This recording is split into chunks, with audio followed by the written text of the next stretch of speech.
Welcome to Tales of Teltra by D.H. McCormick. Prologue.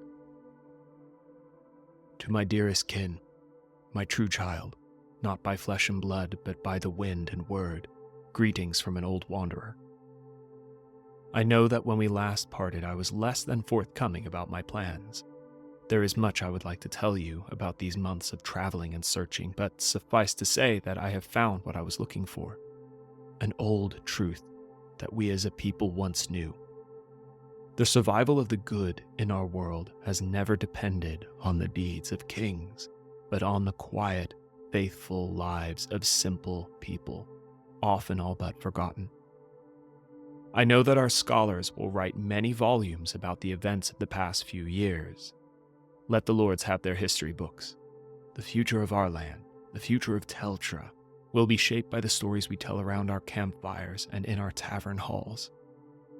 What you now hold in your hands are those very tales, ones of simple, forgotten people who nonetheless have forever shaped these windswept isles. I leave them in your care and trust that you will share them widely. I pray that as a people, we will learn to remember the right stories, not ones of battles won and foes vanquished, but ones of the hope that endures. And I pray that you will never again face such terrible times as we shared together. If you do, I hope these tales will keep you and our peoples warm through the darkest nights. I am glad to be able to give these to you, the fruit of my wanderings, and to now be able to rest. You will be happy to hear that I have found a secluded place in the south, somewhere to live out the last of my days in peace. If the wind wills, it may carry us to meet once more. If not here, then on that farthest shore. Your ever faithful friend, Gorith.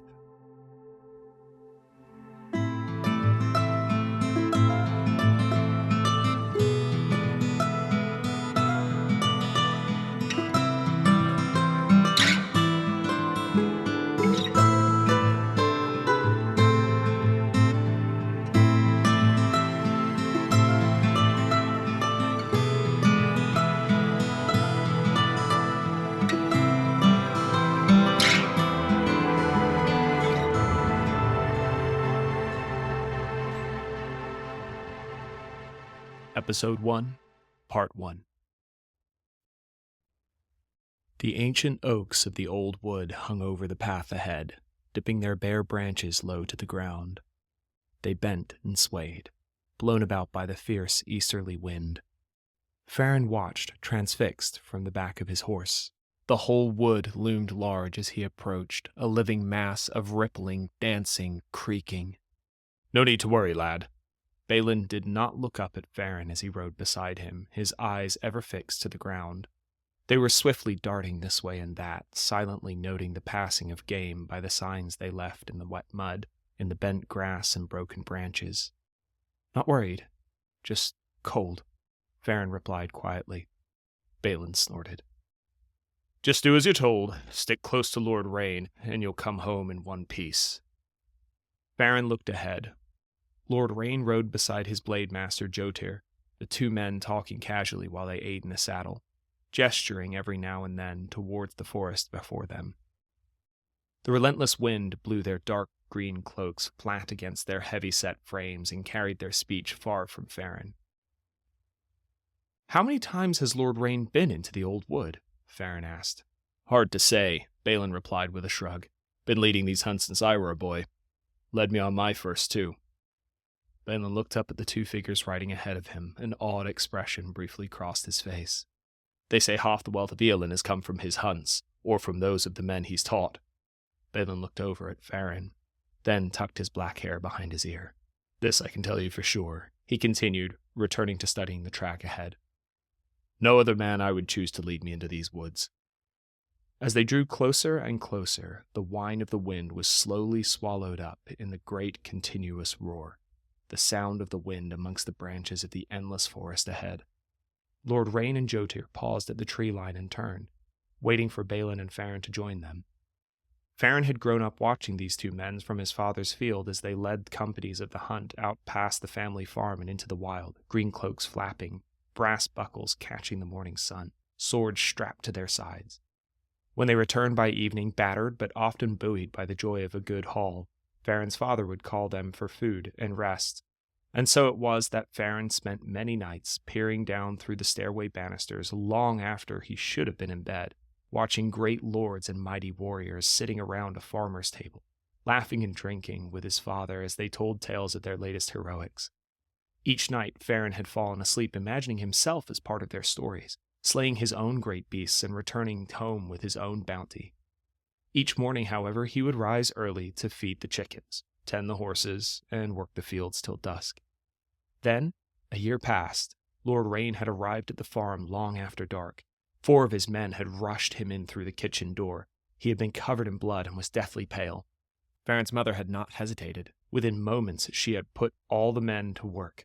Rain's men cleared the table and laid their lord gently on it, while Farron's father went out to fetch healing supplies, and Farron was sent to the stables to tend Lord Rain's horse. He found the poor beast wild-eyed, shivering and limping with a large gash down its left flank. It had taken him the whole night to clean the wound and suture it. He had to stop often to calm the horse and speak gently to it, then return to his work by candlelight. Jotir found Farron the next morning, sleeping against the side of the horse with bloody rags and a needle in his hands. Lord Rain and the horse both lived. He had thanked Farron's whole family with his usual somber dignity put aside, smiling broadly as he clasped each one of them by the forearm in turn and bowed low. Out of gratitude, he gifted Farron's father 2 new work horses, his mother a large vial of serif tincture, which was worth more than the farm would produce in a year, and to Farron he gave a dark green woolen cloak which fastened about the neck by a brass clasp shaped like twisting, interlocking vines, the uniform of the company of the hunt. He had not believed it then. He still struggled even now as he rode up to join Lord Rain and Jotir at the edge of the wood. He was about to be one of them. Farron's green cloak hung a little loose about his shoulders, and he was uncomfortable in the saddle. He was more used to grooming a lord's horse than riding one. Despite all that, nervous excitement jostled within him, infused his bones. Lord Rain looked Farron up and down, his cold blue eyes steely, calculating, weighing. Shortly, he scratched the gray stubble on his chin and asked, "How many years do you have, boy?" 14, Lord Rain, Farron replied. "Makes you a man, yes?" Farron paused for a moment, unsure how to answer, then gave a small nod. We shall see. Well, every man of the South needs his own sword. Jotir?" The blade master opened the saddlebag and pulled out a long, narrow, cloth-bound package, about the length of a man's forearm, and handed it to Farron. Farron looked at it, stunned, then opened it eagerly. The cloth fell away to reveal a well-polished wooden hilt and leather scabbard, and within a shining steel blade. It glinted as Farron half unsheathed it. "My lord, Farron could not find the words. No one in Farron's family had ever been given something so fine. "A man does not forget his debts," Lord Rain replied simply, then turned to Jotir. "Make sure he doesn't stick himself with it, and teach him the woods as we go." Jotir nodded, then grinned as he grasped Farron's shoulder. "Just remember which end is the sharp one and keep it well oiled," he said with a wink, then added, more seriously, "and keep your eyes and ears open." Lord Rain turned his horse to face the tree line once more. "Daylight is wasting, and we want to be homeward long before nightfall. Balin, lead on." "Right you are, my lord," Balin replied with a bow of his head, and rode into the old wood. The roaring of the wind lessened as they passed under the boughs of the trees, the air now close about them. A lightly trod trail, used by countless generations of hunters and foragers who had come and gone before them, disappeared deeper into the forest, snaking between the gnarled oaks, silver birch trees, and through the dense undergrowth. It had rained the night before, and now and then the sun broke through the cloud cover above, shining down through the naked branches and briefly catching the carpet of ferns and brambles and dry brown leaves, causing them to glisten silver in the low autumn light. Farron fidgeted with his reins as he rode next to Jotir, trying to soak everything in. "Again, Farron, what is the old wood?" Jotir asked. Farron replied immediately, repeating by rote what he had been taught. "It is the wealth of the Southlands, where we get our dyes, our furs, our medicines, like the serif nut, which—" "Good," Jotir responded with a wave of his hand. "Clear you listen to your parents. What else?" "It is also the sorrow of the Southlands," Farron replied. uneasy as his gaze passed over the dense undergrowth on either side of them. Many of our men have died here, to great boars, bears, the waterhounds, even to some creatures we have no names for. Correct again. Look at me, Farron. Farron snapped his gaze away from the thickets and trees and obediently focused on Jotir's weathered face. This is your first new lesson. You must hold both of these truths tightly, in balance. Don't let one drown out the other. Know why we are here, know what we face, and you will return home with more wealth than sorrow. Farron nodded in reply. He suddenly felt acutely aware of the sword now buckled at his side, the strange newness of its weight and presence there. He wondered if he would have to use it. He prayed silently to Elru Windfather that if the moment came, he would not fail. The old wood changed the deeper they went. The broad forest floor began to descend sharply, and they followed the path as it snaked back and forth down towards the sound of rushing water and the chirping of birdsong.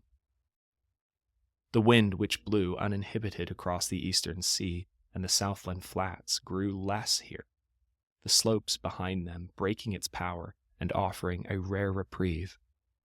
The air grew warmer the lower they went, and they soon removed their thick woolen cloaks, strapping them to the side of their saddlebags. Eventually the ground leveled out once more, and Balin drew them to a halt some 100 paces from the river, which was now visible through the trees. There they dismounted. Farron watched the men carefully. They never took their eyes off their surroundings, not Balin as he strung his bow, Jotir as he tightened the straps on his leather armor. Lord Rain stood on a rock and scanned the woods around them, one hand resting on the hilt of his sword and the other holding some rough Hessian sacks. "Hand on sword, Farron," Jotir said, nodding towards Lord Rain as he tied their horses to a nearby branch. "Down in these valleys, always keep one hand on your sword." Farron obeyed, copying Jotir's ready posture, left hand on the pommel of his sword hilt and a right arm free to balance as they made their way over the moss-coated roots and granite boulders down towards the river's edge.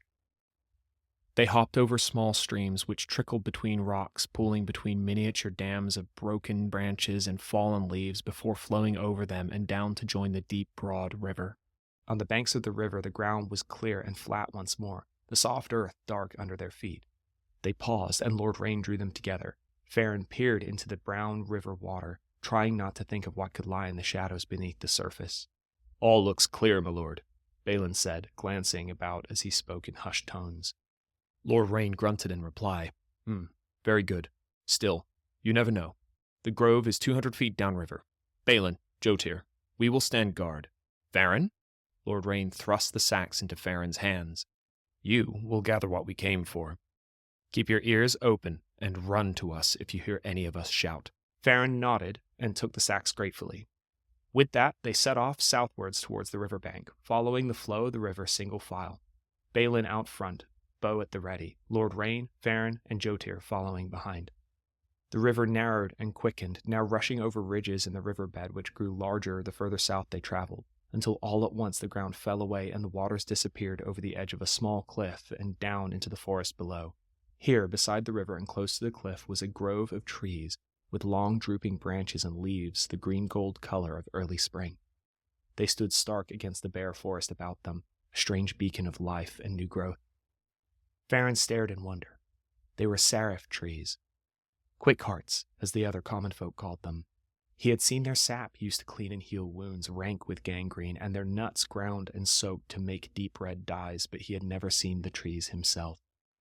They were more beautiful than he had imagined, their branches swaying in bright curtains of fluttering leaves. "You're up, lad," Jotir said and patted his back.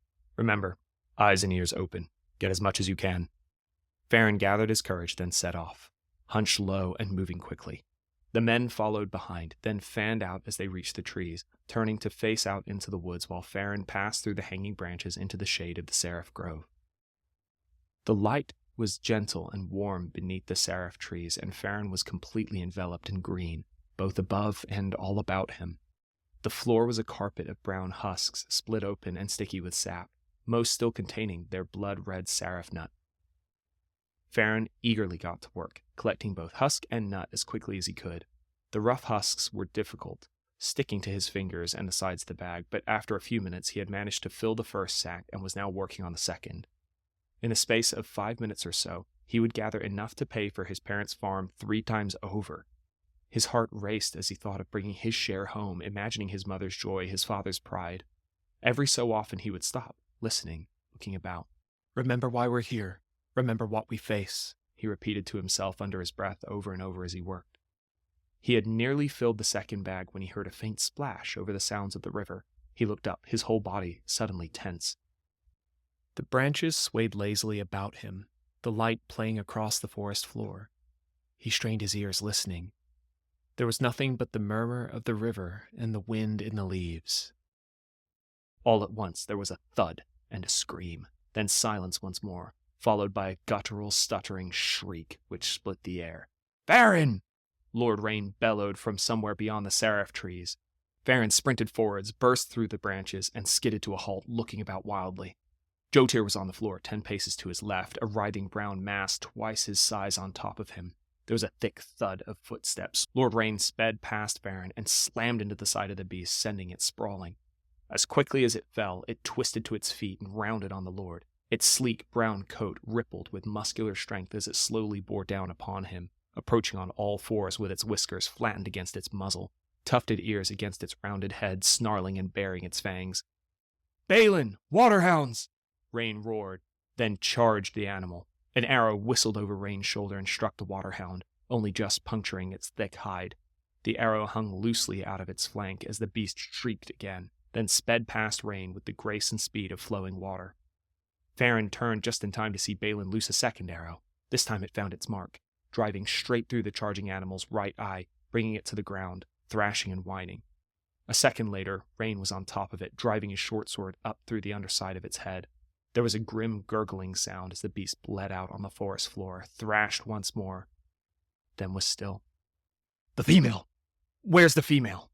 Balin panted, a third arrow already knocked in his bow. Jotir groaned and tried to sit up, then fell back on the ground, clutching his shoulder. Lord Rain ran to his side and dropped to his knees, leaning over him and gently inspecting the wound. After a moment, he let out a deep sigh. "He will live," he said, the relief in his voice palpable. "We need to get him out of these woods now, but he will live." Rain wrapped Jotir's good arm around his shoulders and helped the man to his feet. "Farron, get the bags. We're going now," Balin said, still turning his head this way and that, and peering into the trees. Farron simply stood, rooted to the spot. "Farron!" Balin shouted and gave him a shove. "The bags!" This time Farron heard. He rushed back through the leaf curtain and snatched up both bags where he had left them, near the base of the largest serif tree. Something struck him hard from the side and fell on top of him as he hit the ground. Searing pain shot through his left arm. He kicked and scrambled wildly, trying to get away, to get up and run. Another arrow whistled through the air, and the waterhound shrieked, then leapt away. Farron rolled onto his back and propped himself up onto his right arm. He couldn't get his sword up from his scabbard. His hand wasn't working. The waterhound ignored Lord Rain and Balin, who had now both entered the serif glade. Farron cradled his injured arm in his lap and tried to shift himself backwards. The waterhound snarled as it approached slowly. Each movement racked his body with more pain, causing hot tears to spill down his cheeks as he kicked and shuffled himself away from the beast. Suddenly, the ground disappeared from beneath his right hand and he tipped backwards. His feet spun over his head as he fell. There was another shout and a shriek, the rush of air against his face, and something struck his head. Farron woke in a deep bank of rotting leaves, staring up through a triangle of brambles at the darkening sky above. He tried to move. Overwhelming pain erupted from his left arm. What had happened? Where were the others? Farron closed his eyes tight, trying to clear his head. Everything felt clouded, distant. Everything except the pain. He managed to roll onto his good side and look down to inspect his injured arm. The blood was warm and slick and had soaked through his shirt. He tenderly lifted his tattered sleeve to inspect the damage. It was just above his elbow, a gouge taken out of the flesh. His forearm was clearly broken. It was swollen and angry purple, radiating searing pain whenever he tried to bend his wrist or move his elbow. Farron sat up slowly, taking slow, deliberate breaths and waiting for his head to stop swimming. He felt like he was going to be sick. He slowly untangled himself from the bramble patch he was in and shuffled over to rest against a nearby tree, then looked around. Twisting trunks and boughs and roots of ancient trees climbed over moss-clad boulders, disappearing into a thick fog in all directions, save behind him, where a sheer rock face rose to a ridge some 20 feet above. The events up on the ridge flooded back to him. He hoped the others were out there somewhere nearby looking for him. He heard nothing but the rustle of leaves and the pounding of the nearby waterfall. Farron tore some material from his undershirt with his teeth, then used it to pack the wound and bind it, as the flow of blood stemmed to a trickle. The thought slowly began to dawn on him with a terrible growing force. He was going to die here. The daylight, diffused and pale, was fading quickly, and Farron could see no way back up the cliff face. He tried to control his breathing as panic started to take hold. No one was coming. He was all alone. Night fell, and the old wood came alive with new and strange sounds. Bird calls he'd never heard before, a mournful howl echoing through the trees, and somewhere deep in the forest something massive passed by, cracking branches and shaking the earth as it went. Farron tried to stay as still as possible. Even his own breathing seemed too loud. The moon rose full and silhouetted the trees and rocks about him in silver. Farron drew his sword and rested it across his knees as he stared out into the darkness. Every tiny movement, every sound caused his throat to catch, his sword hand to tense. Branches like fingers clawing at the night sky clacked together in a faint wind above him. There was a rustling noise. Then something moved in the moonlight just 10 paces ahead. Farron lifted his blade, eyes wide with fear as a small jack deer jumped out into the clearing before him. It started, then stared at him, its black eyes reflecting the moonlight. For a while they were both frozen, motionless, looking at one another. Farron felt foolish and lowered his blade. Instantly the jack deer bounded off in amongst the trees and boulders. Farron felt a deep despair fall upon him as he watched the animal leave. Even the tiny deer seemed to have a better chance of surviving the night. It could move. Farron stared down at his broken arm, then looked up and out into the trees again, praying for morning to come quickly. The woods about him slowly faded into a dream. He thought he heard music coming through the trees from somewhere far away, a strange melody that danced and swelled. It felt both foreign and familiar, like a song from beyond his childhood, barely remembered, awakening something deep within him.